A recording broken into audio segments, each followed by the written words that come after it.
Nutrisi enteral dan parenteral.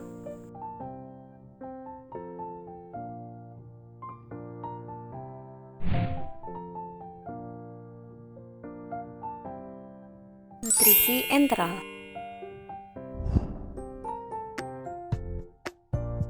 Nutrisi enteral menurut PDGKI pada tahun 2008 adalah pemberian nutrisi melalui saluran cerna menggunakan pipa atau kateter yang diberikan apabila asupan oral tidak adekuat.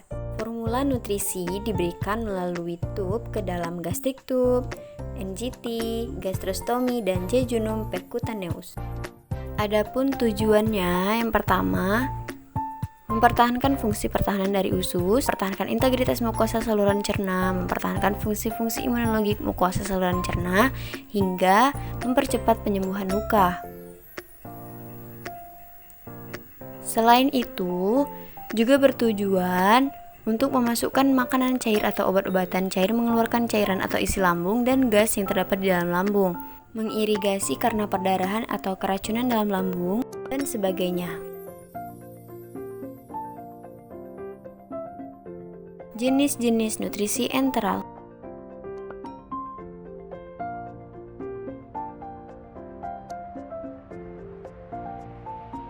Formula standar, formula spesifik, dan formula terhidrolisis. Intake oral tak adekuat sejak 3 hari, intake oral kurang dari 50% dari kebutuhan sejak 7-10 hari merupakan indikasi pemberian. Kemudian anoreksia dan depresi berat, luka bakar cukup luas, sepsis, kanker, pasien yang memerlukan perawatan lama habis operasi, beberapa infeksi usus, dan kebutuhan kalori ekstrim juga termasuk indikasi pemberian nutrisi enteral. Sedangkan kontraindikasinya yaitu keadaan di mana saluran cerna tidak dapat berfungsi sebagaimana mestinya, kelainan anatomi saluran cerna, hingga pada pasien dengan pembedahan.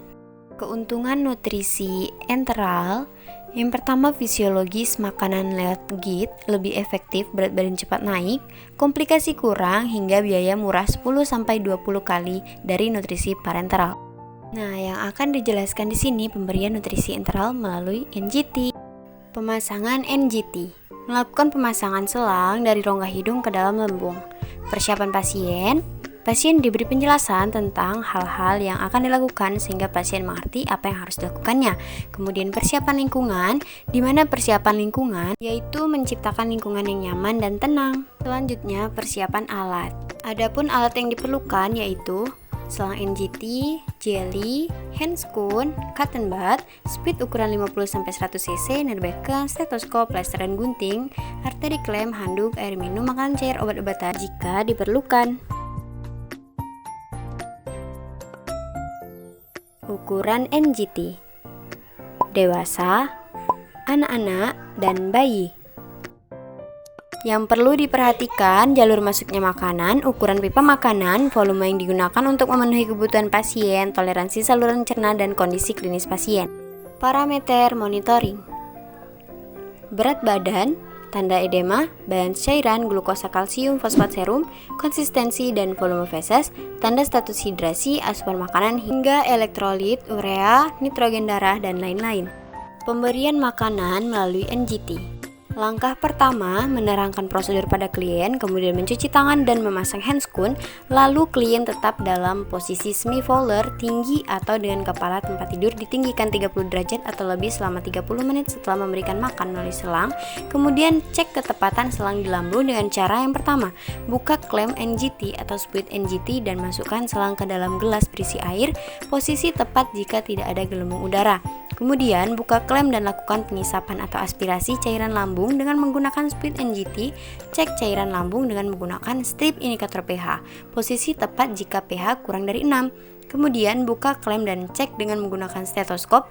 Masukkan 30 cc udara dalam split NGT dan masukkan ke dalam lambung dengan gerakan cepat. Posisi tepat jika terdengar suara udara yang dimasukkan seperti gelembung udara yang pecah. Lalu setelah yakin bahwa selang masuk ke lambung, klem selang NGT selama pengisian makanan cair ke dalam split. Setelah itu, melalui corong, masukkan air matang atau air teh kurang-kurangnya 15 cc.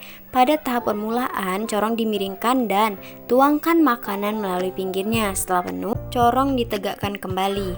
Lalu, Klem dibuka perlahan-lahan dan alirkan makanan cair dengan perlahan. Atur kecepatan dengan cara meninggikan supit jika klien merasa tidak nyaman dengan lambungnya.